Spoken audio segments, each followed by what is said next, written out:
Bihirang umaabot sa edad na 100 taon tulad ng isang lola sa Cavite. Ano kaya ang kanyang sikreto? Yan ang tinutukan ni Jamie Santos.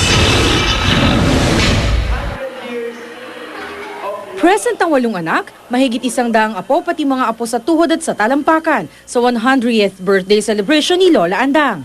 Dahil sa dami, color-coded ang mga damit ng mga anak at apo.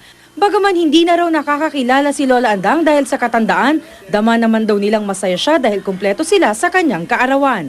May iyakan din sa selebrasyon ng alalahanin ng mga apo ang mga kabutihang ginawa ng Lola. Natutuwa ako dahil every time na nakikita kami, kilala niyo pa ang pangalan ko.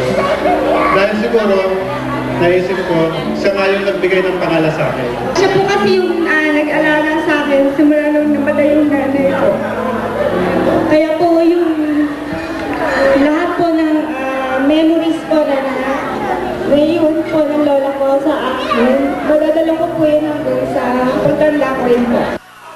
Ayon sa mga anak ni Lola Andang, napakabait na ina, asawa at lola niya.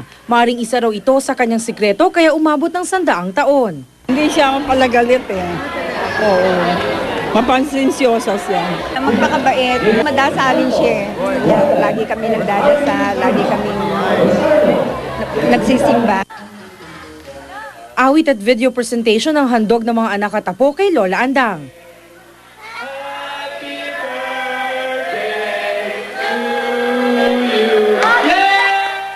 Jamie Santos, Nakatutok, 24 Oras.